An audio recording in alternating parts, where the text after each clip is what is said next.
हम बात करने लगे थे एनिमेशन की। मैं प्रिंसिपल्स ऑफ एनिमेशन की बात नहीं कर रहा, वो हम आगे बढ़ेंगे तो कर ही लेंगे। मैं बात कर रहा हूँ सिर्फ और सिर्फ एक फॉर्मूला, एक इजीएस्ट फॉर्मूला जो कि है PSR, sorry PSR, that is position, scale और रोटेशन। बस ये चीजें हैं जो आपने याद रखनी है। और एक लास्टली है ओपेसिटी, PSR, PDR नहीं। ठीक है, आपको सिर्फ ये याद रखना है कि एनिमेशन कोई भी हो उसमें ये तीन चीजें जरूरी हैं। ऐसा नहीं है कि हर वक्त होंगी, लेकिन पोजीशन, स्केल, रोटेशन के बगैर कोई चीज में मजा नहीं आएगा। लेकिन कोई ऑब्जेक्ट अगर, कोई भी ऑब्जेक्ट, डजेंट मैटर कैसा है, वो अगर इसकी ये जो है पोजीशन अगर हम कंसिडर करें A है और ये उठ के जैसे भी जाए यहां पहुंच गया या कहीं भी पहुंच गया, कहीं पे भी ये पोजीशन चेंज कर रहा है, डेस्टिनी B पे गया, ये एनिमेशन। अगर ये बॉक्स रोटेट हो रहा है, एनिमेशन। अगर ये बॉक्स बड़ा हो रहा है, एनिमेशन। अगर ये बॉक्स छोटा हो रहा है, एनिमेशन। अगर ये बॉक्स ब्लिंक कर रहा है, डाउन अप ब्लिंक कर रहा है, एनिमेशन। तो ये एक बेसिक फॉर्मूला है जो आपको याद रखना। समझ आ रही है? एक और बात यार, I am very worst at it, but I can try.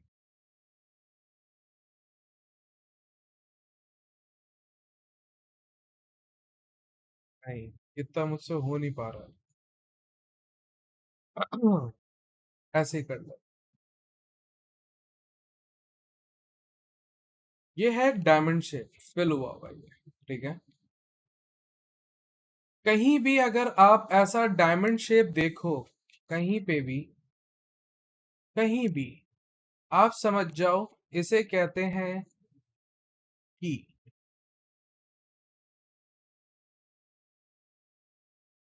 की, चाबी वाला की।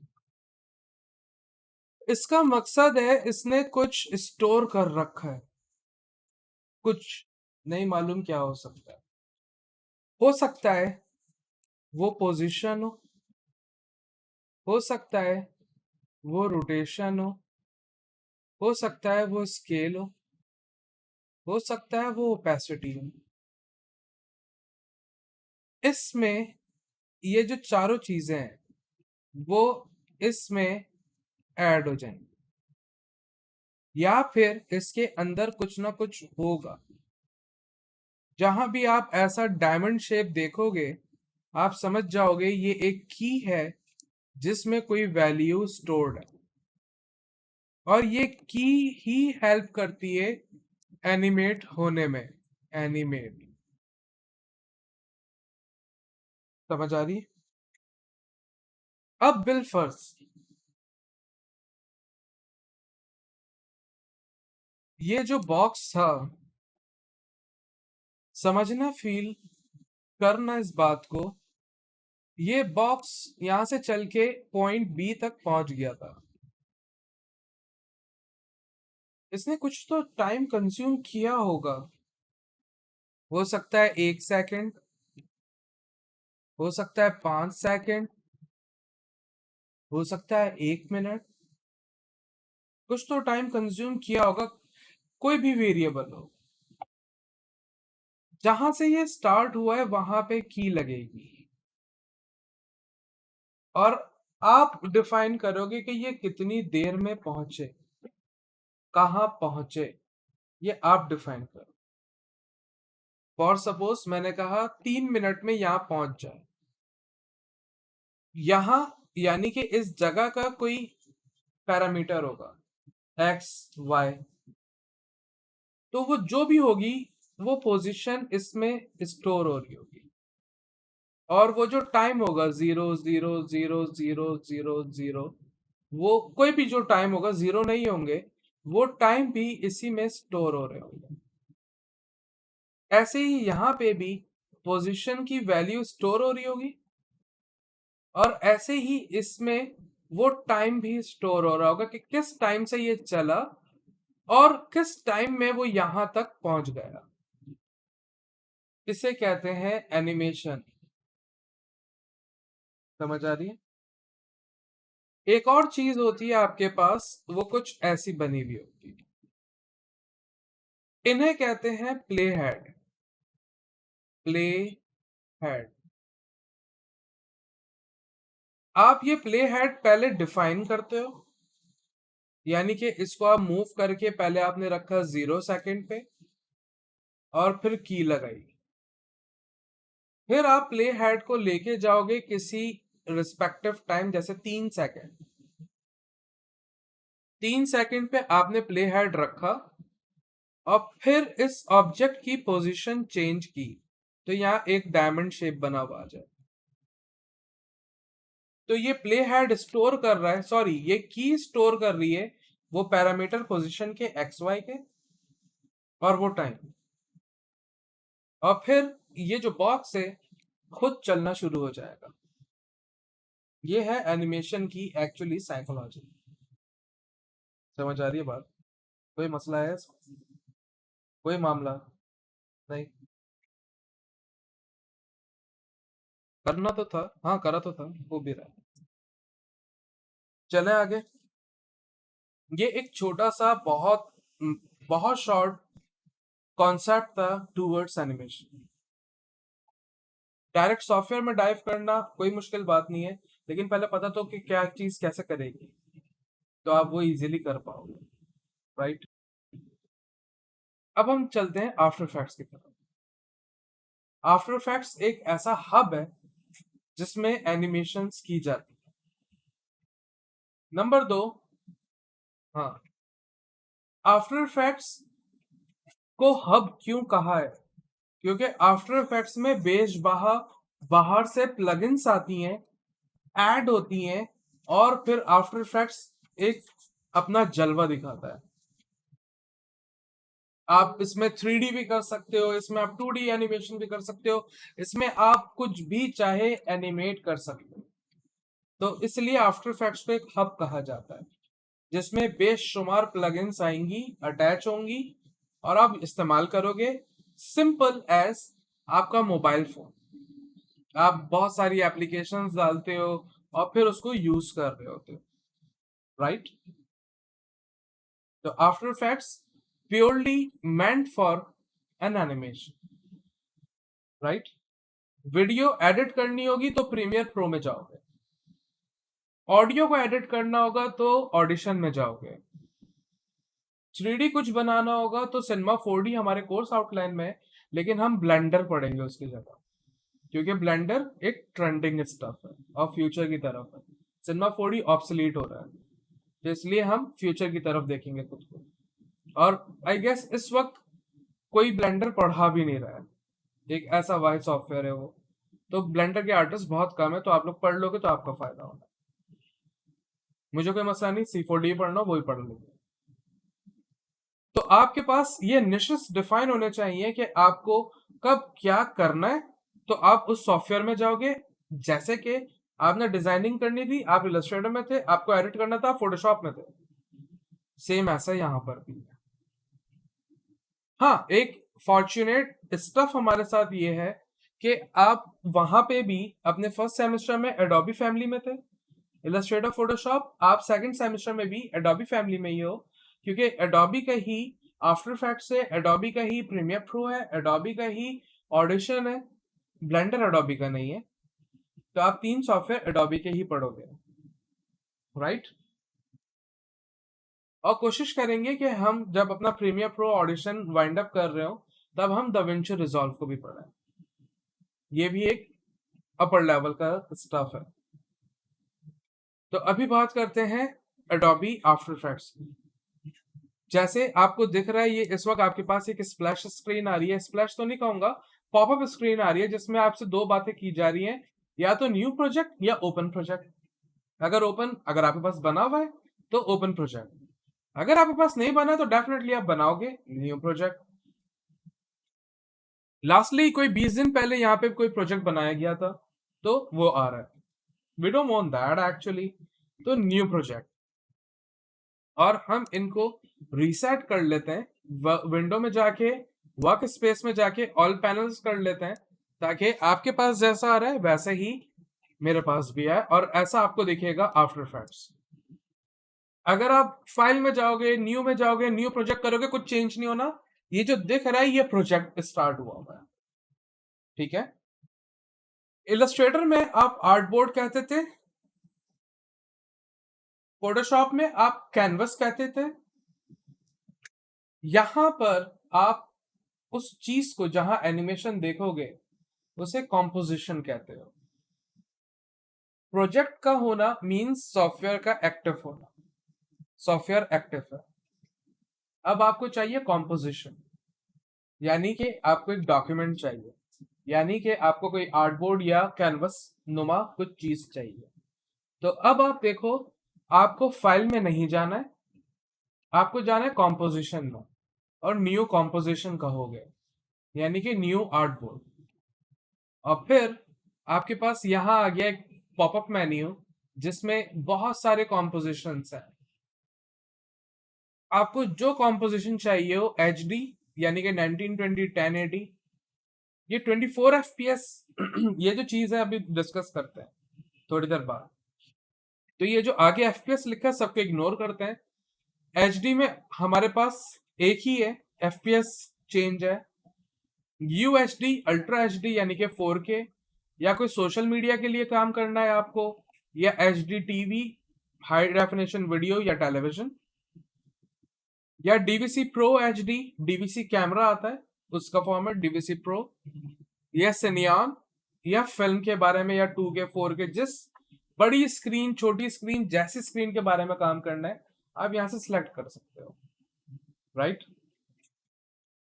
हम यहां से सिंपल लेते हैं HDV HD TV 1280 720, जैसे आप देखते हो ना यूट्यूब पे 720 लिखा आता है क्वालिटी में, या 1080 लिखा आता है, ये वो चीज है।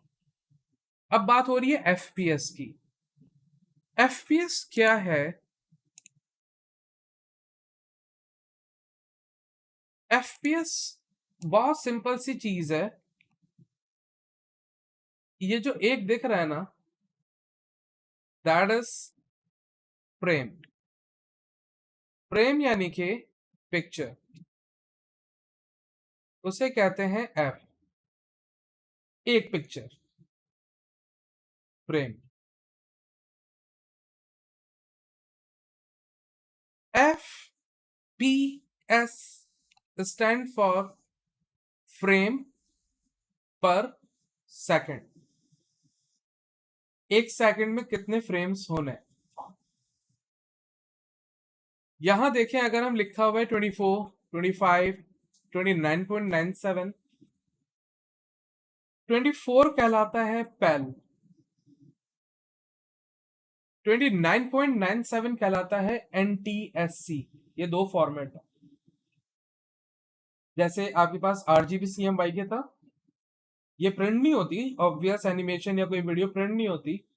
पेल और NTSC, पेल हमारे एशिया में चलता है, जो आप टीवी देख रहे होते हो वो पेल सिस्टम पे होता है, और एक्सेप्ट एशिया बाहर मुल्कों में NTSC चलता है, जिसमें कदरे हमसे ज्यादा अच्छी वीडियो क्वालिटी मिलती है, क्योंकि पेल में 24 पिक्चरें मिलेंगी, 24 फ्रेम मिलेंगे एक सेकंड में, और NTSC में आपको 29.97 यानी कि ऑलमोस्ट 30 फ्रेम मिलते हैं एक सेकंड में, जो 6 फ्रेम की ज्यादती है उसमें, तो क्वालिटी और अच्छी हो जाती है। यानी कि वो जो हमारा बॉक्स था, बॉक्स नहीं है ये, ठीक है, ये एक फ्रेम ही है, इसको ऐसे रहने देते हैं।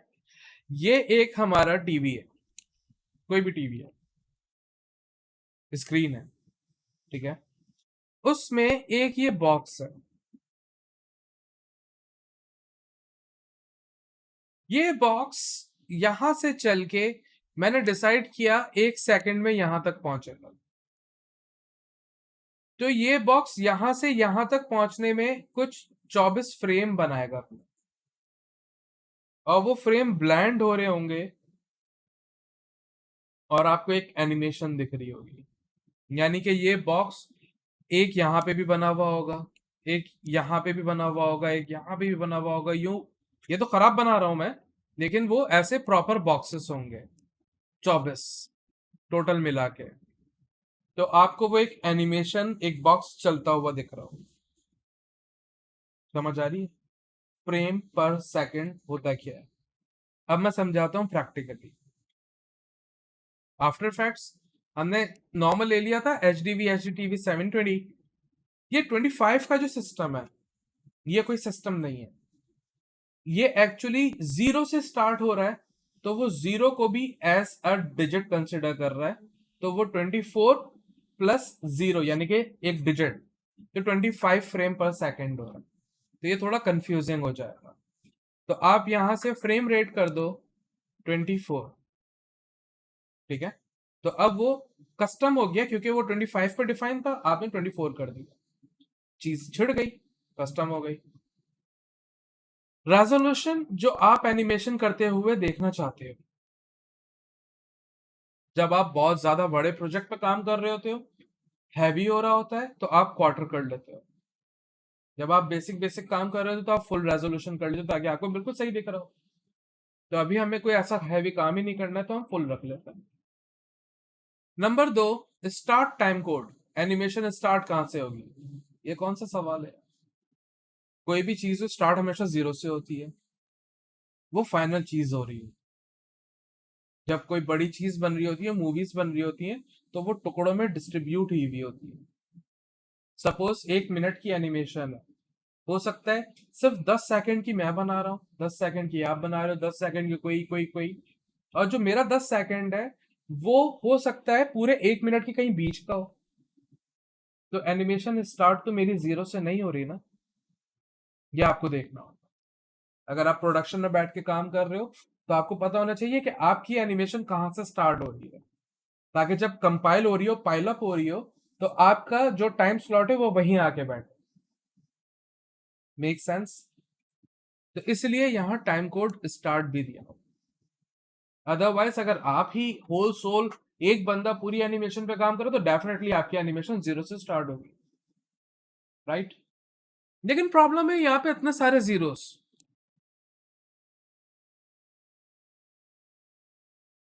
इतने सारे जीरोस, ये तो गंदी बात है। ये जो है, ये आपके फ्रेम्स के हैं। ये जो है, ये आपके सेकंड के हैं। ये वाले जो है, ये आपके मिनट्स के। और ये जो है, ये आपके आर के हैं। ये जो ये फ्रेम्स बने हुए हैं, जब यहाँ 24 हो जाएंगे ना, 24, तो ये ऑटोमेटिकली जीरो हो जाएगा, अल्लाह हाफिज, और ये 1 हो जाएगा, क्योंकि 24 फ्रेम हो गए तो 1 सेकंड बन जाएगा। इसलिए हो सकता है मुझे 10 फ्रेम की कोई एनिमेशन चाहिए, कोई गिफ्ट बना रहा हूं मैं, हो सकता है 2 मिनट 20 फ्रेम की कोई एनिमेशन चाहिए, कुछ नहीं पता। तो इसलिए ये फ्रेम्स है। ये स्टार्ट में भी ऐसा ही टाइम कोड मिलेगा आपको, और एंड में भी, यानी कि duration. Second one is your duration, आपको कितनी देर की एनिमेशन बनानी है, ये आप डिफाइन करोगे। यार ये मैं कैसे डिफाइन कर सकता हूँ? हो सकता है एनिमेशन बढ़ जाए, हो सकता है कम हो जाए, कोई टेंशन नहीं है, आप इसको एडजस्ट कर सकते हो। जैसे आप इलस्ट्रेटर में अपने आर्टबोर्ड को बड़ा छोटा कर सकते हो, ऐसे ये टाइम भी है। तो मुझे नहीं पता, तो मैं ऐसा एक सोच लेता हूँ कि मेरी एनिमेशन कुछ 10 सेकंड की होगी। तो देख रहे हो मैंने यहाँ क्या डाला हुआ है, मैग्नीफायर खोलते हैं जरा वक्त के लिए, ऐसा देख रहे हो, 0 0 फ्रेम्स। अब देखो एक और चीज, ये 0 0 है ना, इनको 24 करता है। अब देखो ऑटोमेटिक 1 हो गया, क्योंकि 24 पिक्चरें मिली तो 1 सेकंड बन गया ना। लेकिन अगर मैं 24 से कम रखूंगा, 23 भी रखते हैं, तो देखो वो 23 का 23 ही है, क्योंकि वो 1 सेकंड मुकम्मल ही नहीं होगा। आई समझ? तो हम इन्हें कहते हैं हमारी एनिमेशन 10 सेकंड की होने वाली है। अगर टाइम कम पड़ा हम बढ़ा लेंगे, बढ़ गया कम कर लेंगे, नो वरीज। ओके करते हैं और मैग्नीफायर बंद करते हैं। अब सॉफ्टवेयर आपका फुली एक्टिवेटेड है। सबसे पहले ये देख लेते हैं, ये है आपकी कॉम्पोजिशन, जहां जो एनिमेशन कर रहे होगे वो दिख रहा होगा। स्क्रॉल अप करोगे बड़ा हो जाएगा, स्क्रॉल डाउन करोगे छोटा हो जाएगा, वरना यहां से फिट कर सकते हो।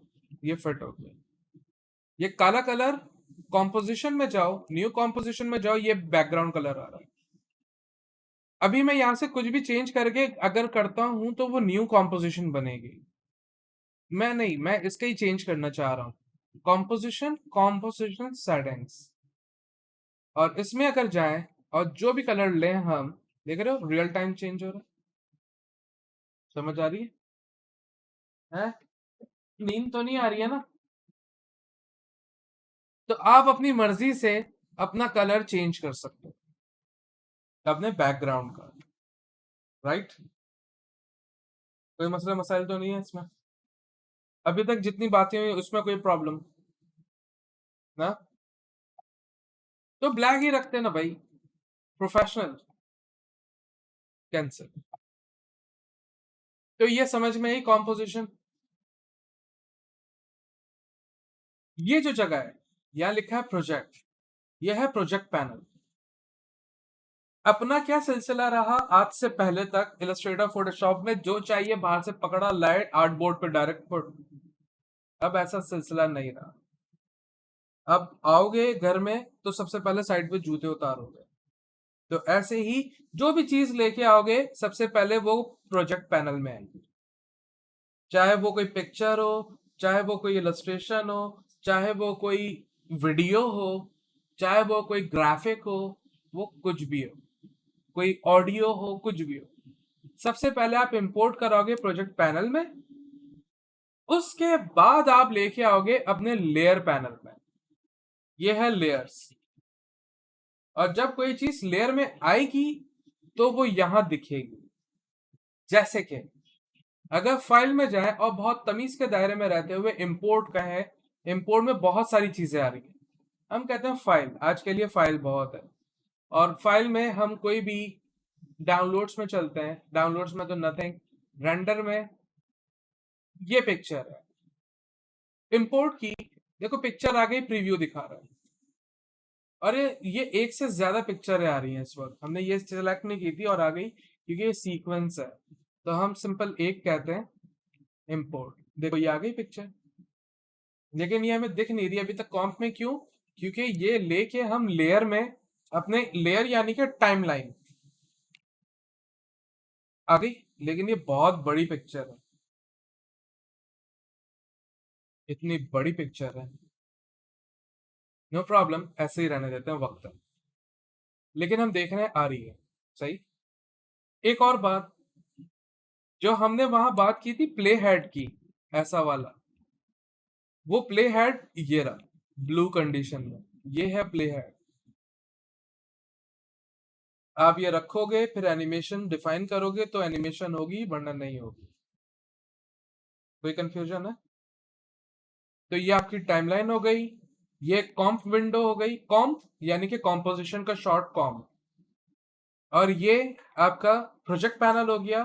और ये साइड पे आपके सारे का सारा कमांड पैनल है, जिसमें आपके पास बहुत सारे मेन्यूज हैं। सॉरी, मेन्यूज तो नहीं कहूंगा, पैनल्स कहूंगा, जिसमें आप बहुत सारे काम कर सकते हो। ठीक है? या कोई कंफ्यूजन है? अब एक प्रॉब्लम है मुझे, और वो ये है कि जैसे हमने अपने लोगों के सेशन में बात की थी, गोल्डन रेशियो को बहुत ज्यादा फोकस किया था, लेकिन मार्केट में बहुत ज्यादा गोल्डन रेशियो को फोकस नहीं किया जाता। लेकिन हमने अपने स्टैंडर्ड को रेस करने के लिए गोल्डन रेशियो को फोकस किया। ऐसे ही एनिमेशन में एनिमेटर सेकंड्स और मिनट के हिसाब से एनिमेशन नहीं करता, वो फ्रेम्स के हिसाब से करता है। 10 फ्रेम, 20 फ्रेम, 50 फ्रेम, हाँ चार्ज वो मिनट के हिसाब से करता है कि भाई 1 मिनट की एनिमेशन के लिए मैं आपसे 20,000 चार्ज करूंगा या $100 चार्ज करूंगा, ठीक है, और इससे ज्यादा ही होते हैं। हाँ, लेकिन एनिमेशन एनिमेटर करता है फ्रेम्स मोड में। प्रॉब्लम मुझे ये है, इस वक्त देखो यहाँ पे टाइम कोड आ रहा है जो बता रहा है 1 minute 4 frame, sorry 1 second 4 frame, जबकि हमने बात किया एनिमेटर साला बात ही नहीं करेगा एनिमेशन की टाइम कोड मिनट्स में, वो फ्रेम्स में बात करेगा। तो अब चलते हैं और आ रहा था 1 सेकंड 4 फ्रेम, कैलकुलेशन कर लेते हैं। 1 सेकंड में तो 24 फ्रेम, 4 फ्रेम एक्स्ट्रा थे, तो ये टोटल हो रहा है 28 फ्रेम। 10 सेकंड की एनिमेशन होगी तो 240 फ्रेम होंगे, ऐसा ही है। ये कैलकुलेशन हमारे जहनों में रहनी चाहिए। अब हम इस टाइम कोड को चेंज करते हैं, और टाइम कोड को चेंज करने के लिए बहुत सिंपल है, कंट्रोल प्रेस करके रखो, होल्ड करके रखो, और अपने टाइम कोड पे क्लिक करोगे, ये फ्रेम्स में हो गया, और देख रहे हो 28 लिखा हुआ है। अब यहाँ पे सारे का सारा टाइम जो है, कंट्रोल दबा के रखो, होल्ड करके रखो, और टाइम कोड पे क्लिक कर दो, ये वापस चला गया सेकंड्स मिनट्स आ, और ये वापस आ गया फ्रेम्स में। और अब देखो, अगर ये सेकंड्स मिनट्स आर में था तो यहाँ पे आपको लिखा हुआ दिखेगा 12 फ्रेम 1 सेकंड, जो कि 24 फ्रेम हो रहा है। तो आपने अब से डे 1 से ही फ्रेम्स मोड में काम करना है, not in a time mode, ठीक है, टाइम कोड में नहीं होगा, आप फ्रेम्स में रहोगे। सही हो गया, उल्टा चलना है, यानी कि 24 फ्रेम यानी कि 1 सेकंड, 48 फ्रेम यानी कि 2 सेकंड, ऐसे हो जाएगा। और नहीं भी होगा तो करना पड़ेगा। ऑलराइट, कॉन्सेप्ट क्लियर है। थोड़ी देर के लिए पिक्चर को लेते हैं, ये दिख रही है हमें, हम डिलीट कर देते हैं पिक्चर को। अब चलते हैं जरा लेयर पैनल में, ये देख रहे हो लेयर का मेन्यू है, यहाँ न्यू, और लेयर भी बहुत सारी टाइप्स की है यहाँ पर, आप जैसी लेयर बनाना चाहो, यहाँ पे लाइट भी मिलेगा, कैमरा भी मिलेगा, कुछ भी मिल सकता है आपको। तो अभी हमें कुछ नहीं चाहिए, अभी हम बात करते हैं सिर्फ सॉलिड की। सॉलिड, सॉलिड यानी कि आपकी टर्म में इलस्ट्रेटर में शेप्स, वैसे ही शेप्स नहीं है, शेप अलग है, ठीक है, लेकिन एक समझाने के लिए। और यहाँ देखो ये आ रहा है रेड सॉलिड 1, ठीक है, नाम जो भी देना चाहो, हमने SQ लिख दिया, स्क्वायर, विद और हाइट आ रही है। रिमेंबर एनिमेशंस यानी कि डिजिटल, डिजिटल का कलर मोड आपको पता है, RGB ही रहेगा, कभी CMYK हो ही नहीं सकता। और डिजिटल का आपको ये भी मालूम है कि आप पिक्सल्स में ही काम करोगे, इंच नहीं होता। तो यहाँ पिक्सल्स ऑलरेडी आ रहा है, और मैं अभी वक्तन कह रहा हूं कि मुझे विड्थ चाहिए 100 पिक्सल्स, और हाइट भी चाहिए 100 पिक्सल्स। यूनिट आ रहे हैं यहाँ पर बहुत सारे हैं, इंच, मिलीमीटर, सेंटीमीटर, जो भी आप चाहो, pixels. Pixel aspect ratio square होना चाहिए और कोई नहीं, वरना आप स्क्वायर ले रहे होगे, वो स्क्वायर ही होगा, आपको रेक्टेंगुलर दिख रहा होगा, तो एस्पेक्ट रेशियो चेंज हो जाता है, 1:1 नहीं रहेगा, तो आप स्क्वायर पिक्सल्स रखोगे। कलर कैसा चाहिए, आप कलर डिफाइन कर सकते हो, और ओके कर दो, ये आ गया 100 बाय 100 पिक्सल का एक बॉक्स। आपके पास आपका सिलेक्शन टूल है और देखो सबसे पहले प्रोजेक्ट विंडो में आपके पास खुद सॉलिड आ रहा है, SQ स्क्वायर, इसकी डिटेल्स भी आ रही है 100 बाय 100 1 रेशो का ये एक कोई भी सॉलिड लेयर है और इसको आप यूं मूव भी कर सकते हो। आ रही समझ? कोई कंफ्यूजन है? एनिमेशन करने से पहले देखो यहाँ पे भी सोर्स नेम यानी कि लेयर का नेम आ रहा है SQ। इनको थोड़ा ऐसे कर लेते हैं ताकि ये थोड़ा और दिखे। एक और बात, इन SQ से पहले आ रहा है 1, ये इनकी नंबरिंग है। जितनी भी लेयर्स होंगी नंबर वाइज आएंगी। एक एरो है, बोलो ट्रांसफॉर्म, यानी कि फोटोशॉप की टर्म में आपने कोई भी लेयर को सिलेक्ट किया हुआ है तो Ctrl+T दबाया तो ट्रांसफॉर्म आ गया। यहाँ पे दबाया नहीं है तो यहाँ डायरेक्ट आ रहा है। मैं रेफर यूं कर रहा हूं ताकि आप इजीली गेट कर सको उस बात। ट्रांसफॉर्म को खोलो तो आपके पास आ रहा है एंकर पॉइंट यानी कि सेंटर पॉइंट। आपके पास आ रहा है पोजीशन, आप पोजीशन चेंज कर सकते हो। स्केल, स्केल कर सकते हो। रोटेशन या ओपेसिटी।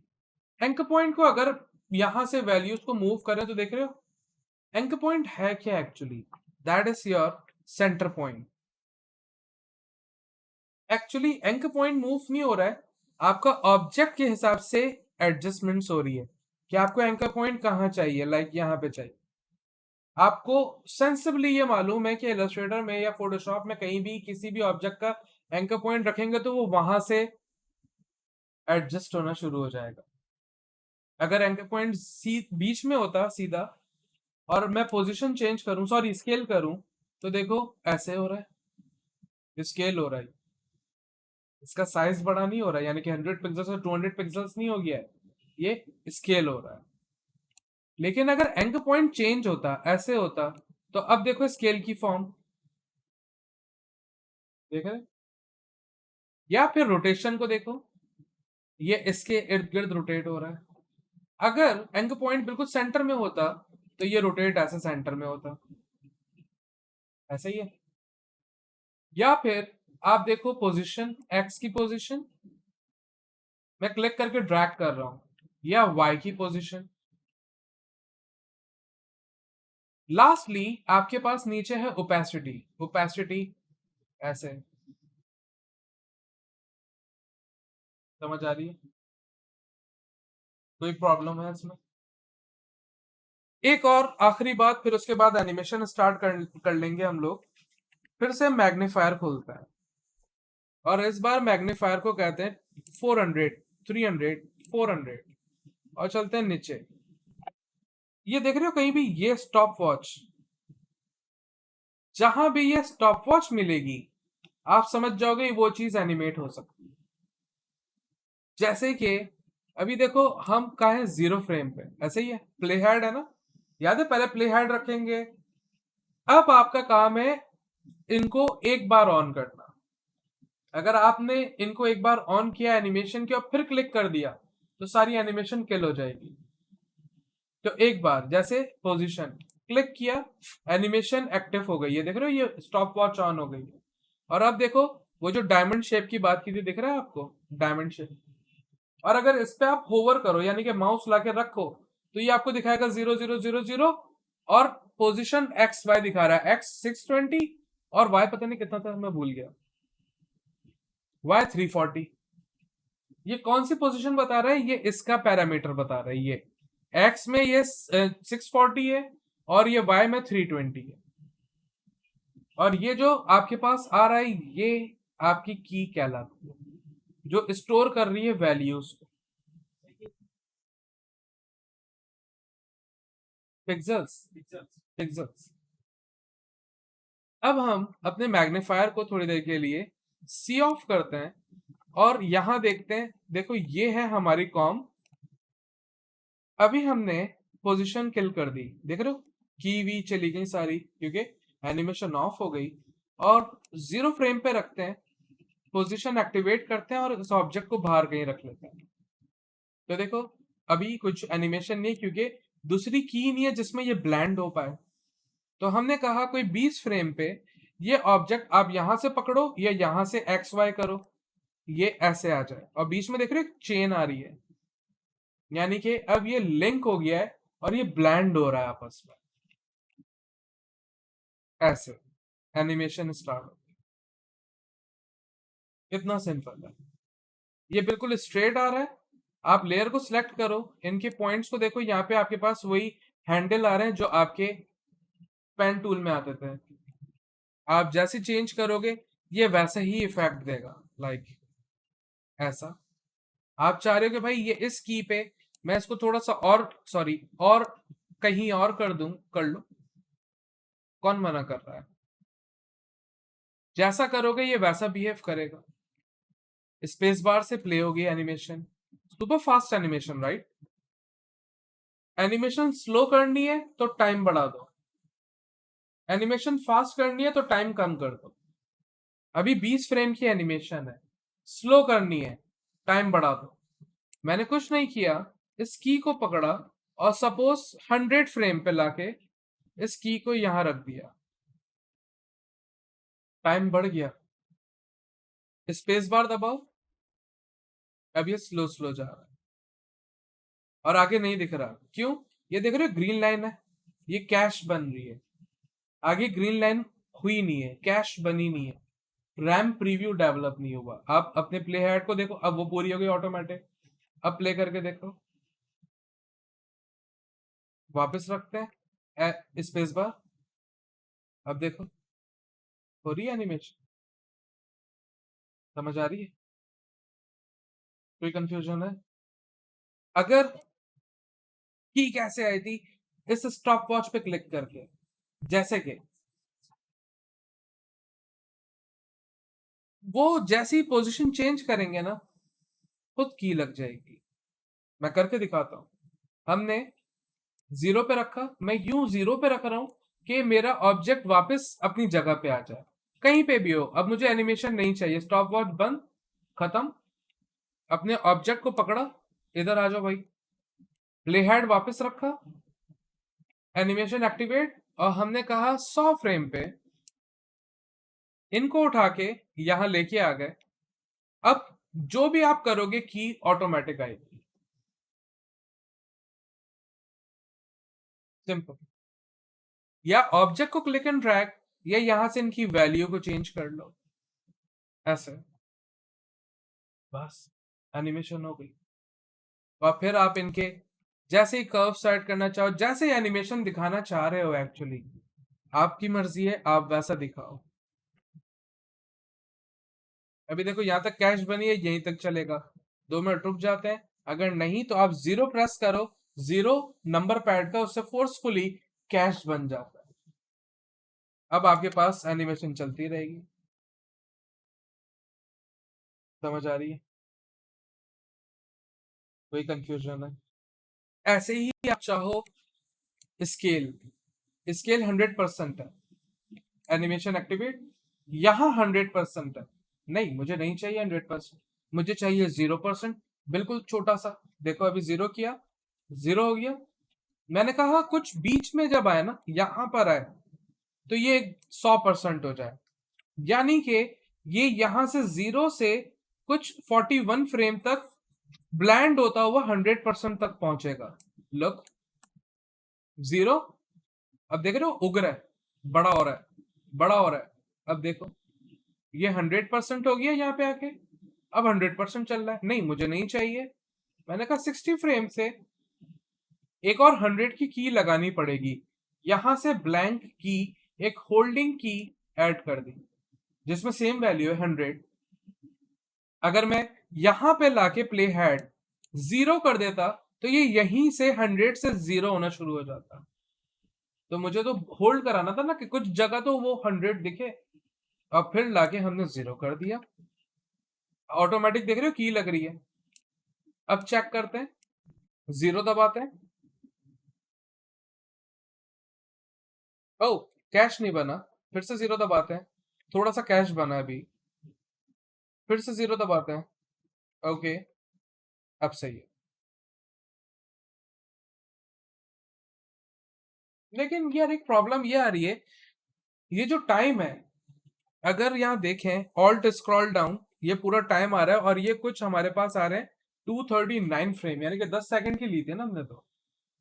अपना काम हो रहा है 100 फ्रेम में, कम कर लेते हैं ताकि इतना वेट ना करना पड़े, लूप दिखे हमें।